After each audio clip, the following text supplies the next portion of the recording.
നമസ്കാരം ടു അറ്റ്മോസ്ഫിയറിക്ക YouTube channel. So നമ്മളുടെ എംബ്രോയ്ഡറി സീരീസിൻ്റെ ക്ലാസ് 2 ആണ്.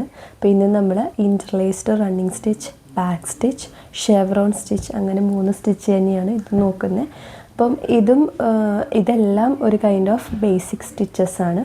അപ്പോൾ നമുക്ക് ക്ലാസ്സിലേക്ക് കിടക്കാം. ആദ്യം നമ്മൾ ചെയ്യാൻ പോകുന്നത് ബാക്ക് സ്റ്റിച്ചാണ്. ഇപ്പോൾ റണ്ണിങ് സ്റ്റിച്ച് പോലത്തെ വളരെ ബേസിക് ആയിട്ടുള്ള ഒരു സ്റ്റിച്ചാണ് ബാക്ക് സ്റ്റിച്ച്. അപ്പം ഇതേപോലെ ആദ്യം ഒരു റണ്ണിങ് സ്റ്റിച്ച് ചെയ്യുക. ഒരു റണ്ണിങ് സ്റ്റിച്ച് ചെയ്തതിന് ശേഷം ഇനി ആ ത്രെഡ് ആ ഗ്യാപ്പിലോട്ട് ബാക്കിലോട്ടാണ് തുന്നി കൊടുക്കേണ്ടത്.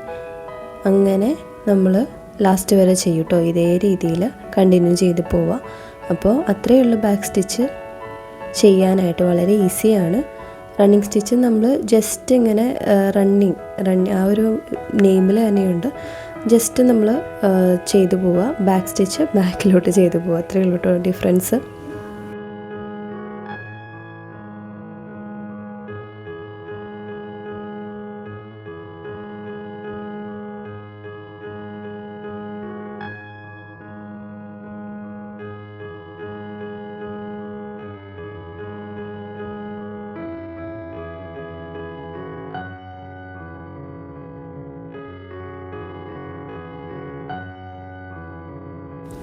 അപ്പോൾ നമ്മൾ ബാക്ക് സ്റ്റിച്ച് ചെയ്ത് കംപ്ലീറ്റ് ചെയ്തിരിക്കുകയാണ് ഇവിടെ.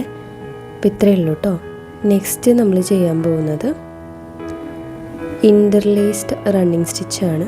അപ്പോൾ അതിന് വേണ്ടിയിട്ട് ആദ്യം നമ്മൾ റണ്ണിങ് സ്റ്റിച്ച് കഴിഞ്ഞ ക്ലാസ്സിൽ ചെയ്ത പോലെ തന്നെ റണ്ണിങ് സ്റ്റിച്ച് ചെയ്ത് കൊടുക്കുക കേട്ടോ. ഗ്യാപ്പിട്ട് ചെയ്ത് കൊടുക്കാം. എങ്ങനെ ചെയ്താലും ഡിഫറെൻ്റ് ആയിട്ട് കഴിഞ്ഞ ക്ലാസ്സിൽ ഞാൻ പറഞ്ഞിട്ടുണ്ടായിരുന്നു. ഏത് പാറ്റേണിലാണോ ചെയ്യുന്നത് അതിനനുസരിച്ചൊരു ഡിഫറൻസ് ആ സ്റ്റിച്ചിൽ നമുക്ക് ഫീൽ ചെയ്യുമെങ്കിലും ഫോളോ ചെയ്യുന്ന പാറ്റേൺ സെയിം ആയിരിക്കും.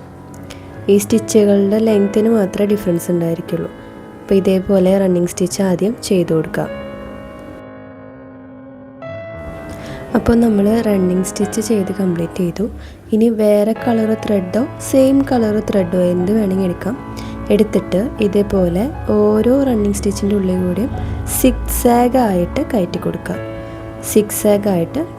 കേട്ടോ. ഫസ്റ്റ് നമ്മൾ ത്രെഡ് എടുക്കാം. പിന്നീട് ത്രെഡ് എന്ത് ചെയ്യണ്ട, കുത്തി കൊടുക്കണ്ട. ജസ്റ്റ് ഇതുപോലെ കയറ്റി കൊടുത്താൽ മാത്രം മതി സിക്സാഗ് ആയിട്ട്. അങ്ങനെ ഒരു സൈഡ് ആദ്യം കംപ്ലീറ്റ് ചെയ്യാം.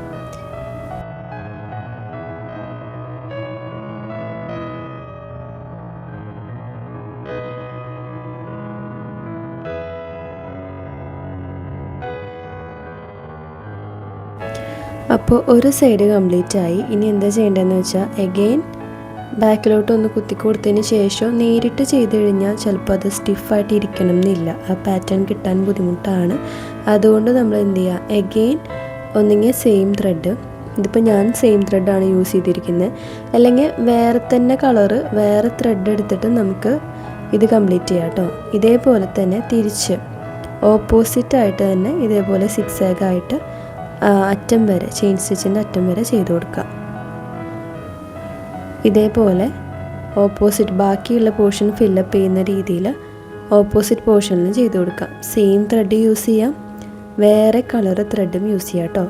2 തരത്തിൽ നമുക്ക് ഈ ഇൻ്റർലേസ്ഡ് റണ്ണിങ് സ്റ്റിച്ച് ചെയ്യാം. എങ്ങനെയാണ് ബുദ്ധിമുട്ട് വരിക എന്ന് വെച്ച് കഴിഞ്ഞാൽ ഈ ലൈൻസ് സ്റ്റിഫായി നിൽക്കാണ്ടിരിക്കുമ്പോൾ ഇതുപോലെ അറേഞ്ച് ചെയ്ത് കൊടുക്കേണ്ടി വരുമെന്ന് മാത്രം. അതർവൈസ് ഇത് എളുപ്പമാണ്. അപ്പം അത്രയേ ഉള്ളൂ. ഇത് ലാസ്റ്റ് വരെ ചെയ്ത് കൊടുക്കാം കേട്ടോ.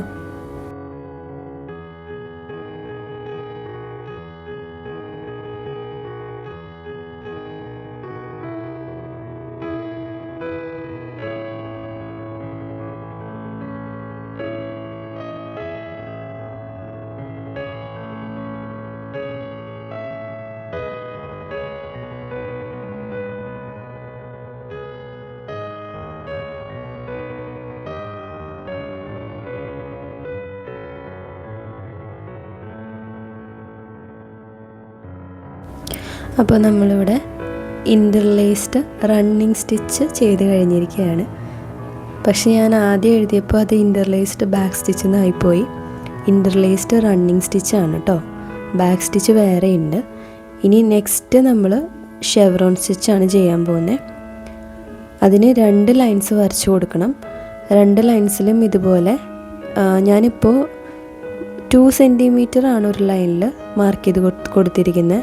അതിൻ്റെ സെൻറ്ററിൽ വരുന്ന രീതിയിൽ അടുത്ത ലൈനിലും ഇതുപോലെ മാർക്ക് ചെയ്ത് കൊടുത്തിട്ട് ഓരോ ലൈനിനും ഇതുപോലെ സ്റ്റിച്ച് ചെയ്ത് കൊടുക്കുക കേട്ടോ. ഫസ്റ്റ് ലൈൻ മാത്രം കുറച്ച് ഡിഫറെൻ്റ് ആണ്.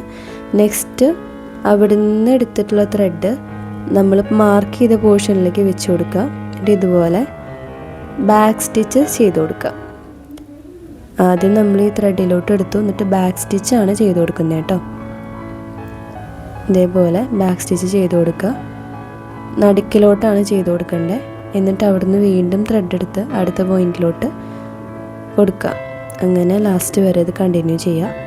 കുറച്ച് ടൈം കൺസ്യൂമിങ് ആണ്, കുറച്ച് ടഫാണ്, പക്ഷെ ചെയ്ത് കഴിയുമ്പോൾ പാറ്റേൺ കാണാൻ നല്ല രസമായിരിക്കും. അപ്പോൾ ഇത് ലാസ്റ്റ് വരെ ഈ പാറ്റേൺ കണ്ടിന്യൂ ചെയ്ത് കൊടുക്കുക.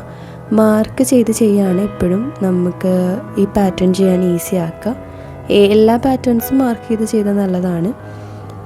പക്ഷേ ഈ പാറ്റേൺ മാർക്ക് ചെയ്യാതെ ചെയ്യാം, പക്ഷെ മാർക്ക് ചെയ്യുകയാണ് കുറച്ചും കൂടി ഫിനിഷിങ് കിട്ടാൻ കുറച്ചും കൂടി നല്ലത്. പിന്നെ എപ്പോഴും എൻഷുർ ചെയ്യുക ക്ലോത്ത് നല്ല ഫിറ്റായിട്ട് ഇരിക്കുന്നതെന്നുള്ളത് എൻഷുർ ചെയ്യണം. അല്ലെങ്കിൽ ഇതുപോലെ പാറ്റേൺസ് ലൂസായി പോവും.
അപ്പോൾ ഇതുപോലെ ലാസ്റ്റ് വരെ ചെയ്ത് കൊടുക്കുക.